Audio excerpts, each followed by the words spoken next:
नमस्कार। मेरे इस सत्र में आप सभी का स्वागत है। आज हम शब्दभेद के अंतर्गत क्रिया विशेषण के बारे में पढ़ने जा रहे हैं। तो पहले हमें शब्दभेद क्या है, इसके कितने प्रकार हैं, थोड़ी जानकारी इसके बारे में इकट्ठा करने की कोशिश करेंगे। शब्दभेद,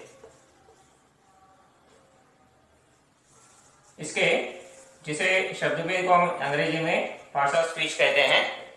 शब्दभेद के मुख्य रूप से दो प्रकार माने जाते हैं, जैसे विकारी शब्द और अविकारी शब्द। विकारी शब्दों के अंतर्गत संज्ञा, सर्वनाम, विशेषण और क्रिया, ये चार इसके अंतर्गत आते हैं। अविकारी शब्दों के अंतर्गत क्रिया विशेषण,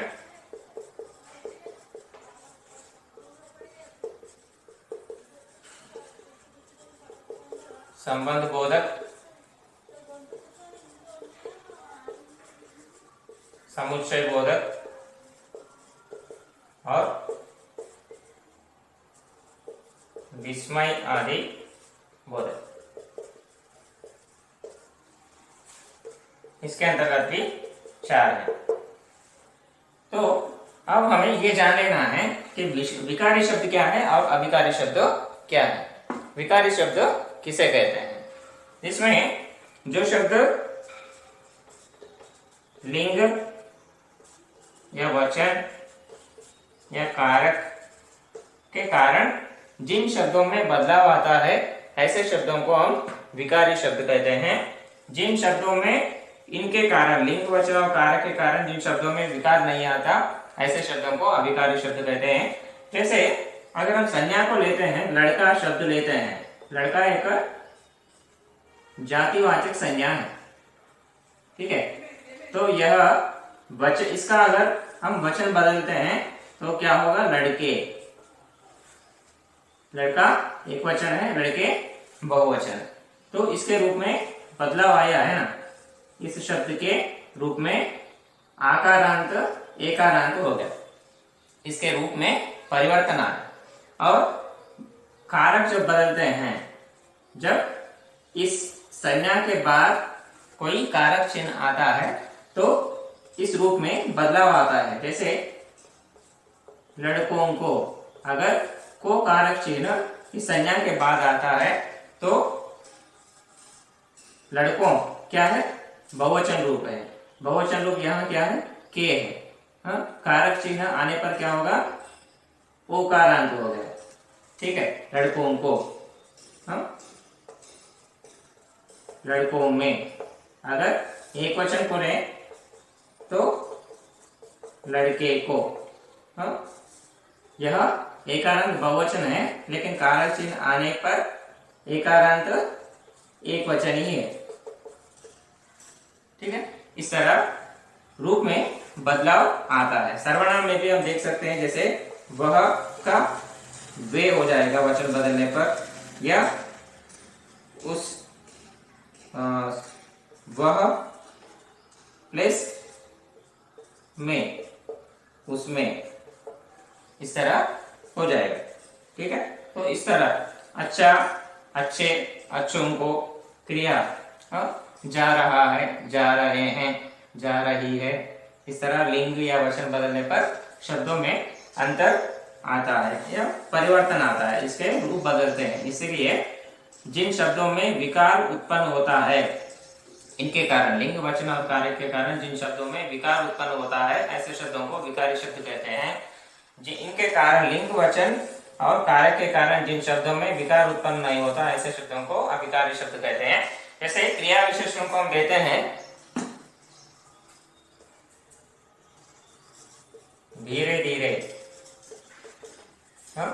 लड़का धीरे धीरे चलता है, लड़की धीरे धीरे चलती है, लड़के धीरे धीरे चलते हैं। हाँ, लिंग बदलने पर लड़का लड़की हो गया, लड़की लड़का धीरे धीरे चलता है, लिंग बदलने पर लड़की धीरे धीरे चलती है, वचन बदलने पर लड़के धीरे धीरे चलते हैं या लड़कियां धीरे धीरे चलती हैं। कारक लड़कों लड़के लड़कों को धीरे धीरे चलने दो, लड़कियों को धीरे धीरे चलने दो। इस तरह इनके कारण जिन शब्दों में विकार उत्पन्न नहीं होता ऐसे शब्दों को अविकारी शब्द कहते हैं। ठीक है, आज हम क्रिया विशेषण के बारे में पढ़ने जा रहे हैं। क्रिया विशेषण शब्द किसे कहते हैं? जो संज्ञा, सर्वनाम, विशेषण और क्रिया के बारे में हम पढ़ चुके हैं। विशेषण माने संज्ञा या सर्वनाम की विशेषता बताने वाला शब्द। उसी प्रकार क्रिया की विशेषता बताने वाला शब्द क्रिया विशेषण है। यानी जिस शब्द से हमें क्रिया की विशेषता का बोध हो उसे क्रिया विशेषण कहते हैं।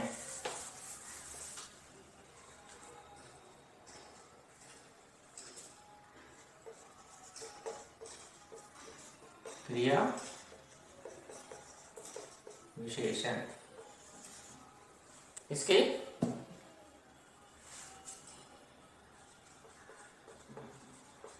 परिभाषा डेफिनेशन इस तरह हम लिख सकते हैं।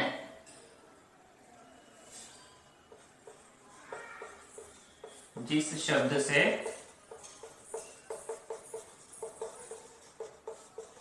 क्रिया की विशेषता का बोध हो उसे क्रिया विशेषण कहते हैं। ठीक है, जिस शब्द से क्रिया की विशेषता बताने वाला शब्द, जिस शब्द से क्रिया की विशेषता का बोध होता है उसे क्रिया विशेषण कहते हैं। जैसे इससे पहले कि हम उदाहरण में देखें,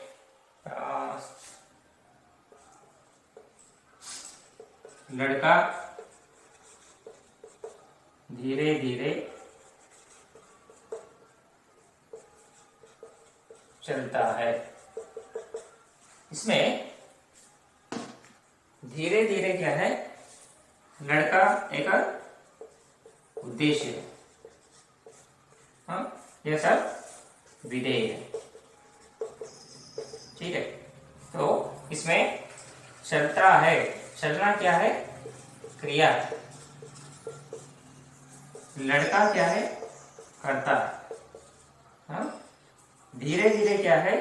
यह इस क्रिया की विशेषता है। यह क्रिया कैसे हो रही है, यह इसकी रीति बताने वाला शब्द धीरे धीरे। ठीक है, तो इस धीरे धीरे शब्द से हमें यह पता चलता है कि कैसे क्रिया कैसे हो रही है, किस रीति में, किस पद्धति में क्रिया हो रही है, यह काम चल रहा है। तो ऐसे शब्दों को हम क्रिया विशेषण कहते हैं। ठीक है, तो अब हम देखते हैं क्रिया विशेषण के प्रकार, इसके कितने भेद हैं और कौन कौन से हैं और इन प्रकारों में क्या अंतर है।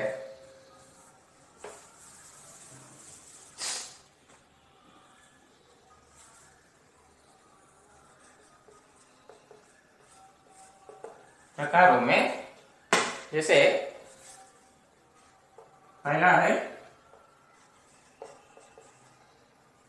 कालवाचक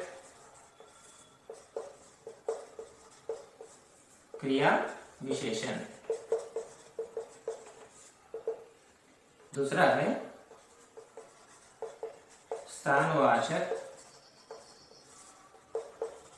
क्रिया विशेषण। तीसरा है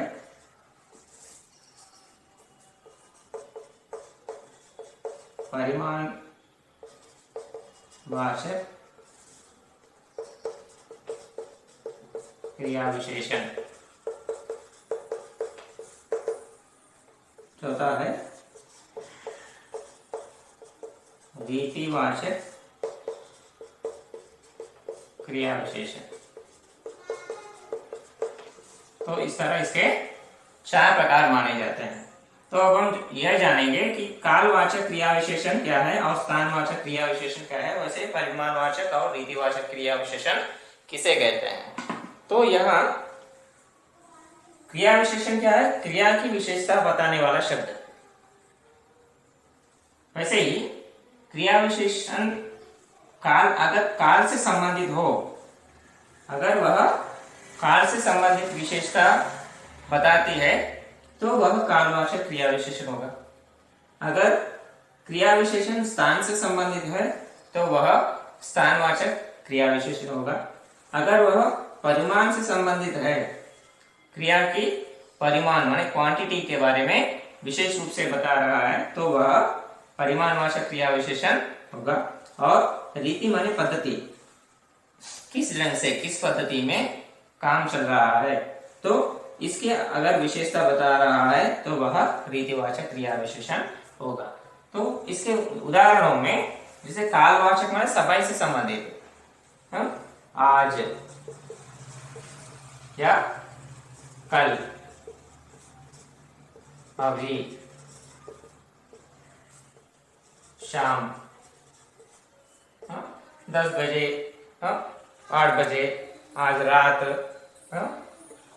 इस तरह के शब्द इसके अंतर्गत आते हैं। जैसे मान लीजिए एक सभा का आयोजन किया जा रहा है, अरेंजमेंट किया जा रहा है, तो जब हम कहते हैं सभा का आयोजन आज किया जाएगा या सभा का आयोजन कल किया जाएगा, पिताजी कल आएंगे, अभी अभी उसने काम पूरा किया, तो यह समय से संबंधित है। शाम, बच्चे शाम को मैदान में खेलते हैं, लड़का हर दिन शाम को मैदान में खेलता है। या रात में, लड़का रात में सोता है, या लड़का रात में नहीं सो पाता। इस तरह अगर वह समय से संबंधित क्रिया की विशेषता बता रहा है तो वह कालवाचक क्रिया विशेषण होगा। वैसे ही स्थानवाचक क्रिया विशेषण के अंतर्गत अगर स्थान से संबंधित कोई विशेषता बताई जाती है तो वह स्थानवाचक क्रिया विशेषण होगा। जैसे यहां, वहां, हैदराबाद, हैदराबाद में, इस तरह के, या दिल्ली में।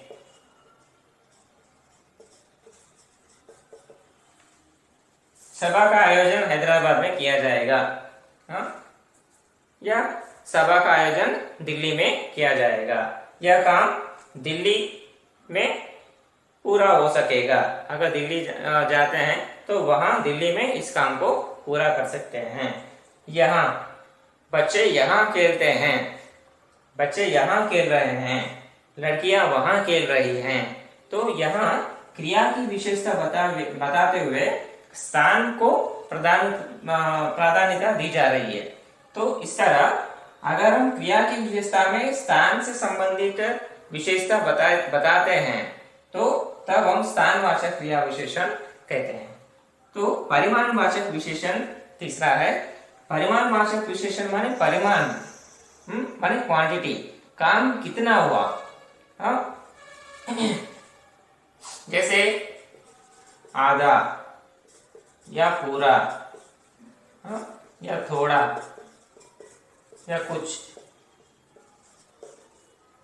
या 100%, इस तरह के शब्द इसके अंतर्गत आते हैं। जैसे उसने आधा काम पूरा कर दिया या आधा काम कर लिया, उसने आधा काम किया, उसने पूरा काम कर दिया, उसने थोड़ा काम किया, वह कुछ काम किया, वह 100% काम पूरा कर दिया। तो यहाँ परिमाण के बारे में जानकारी दी जा रही है। आधा काम पूरा हुआ, इसका मतलब है जितना काम उसे करना था उसमें आधा काम पूरा कर दिया। वैसे ही रीतिवाचक क्रिया विशेषण, रीति माने ढंग, पद्धति। इस तरह इससे पहले हम जिस तरह एक उदाहरण लिए, काम धीरे धीरे चलता है या लड़का धीरे धीरे चल रहा है, यह रीति है। तेज या धीरे धीरे, हाँ इस तरह के शब्द जो है, गाड़ी तेज चलती है, हाँ लड़का धीरे धीरे चलता है, लड़की धीरे धीरे चलती है। तो इस तरह के जो शब्द हैं, हाँ काम क्रिया जो है, इस क्रिया की रीति या होने का ढंग बताने वाले शब्द हैं। तो ऐसे शब्दों को हम रीतिवाचक क्रिया विशेषण कहते हैं। तो आज हम इस सत्र के अंतर्गत, इस सत्र में क्रिया विशेषण क्या है, क्रिया विशेषण की परिभाषा क्या है, और क्रिया विशेषण के कितने प्रकार हैं और वे क्या क्या हैं, और इसके उदाहरण क्या क्या हैं, किसे, और इन 4 प्रकारों में क्या अंतर है, इसके बारे में हम आज पढ़ चुके हैं। इसी तरह मेरे वीडियोस को आप देखते रहिए, सब्सक्राइब कीजिए। धन्यवाद।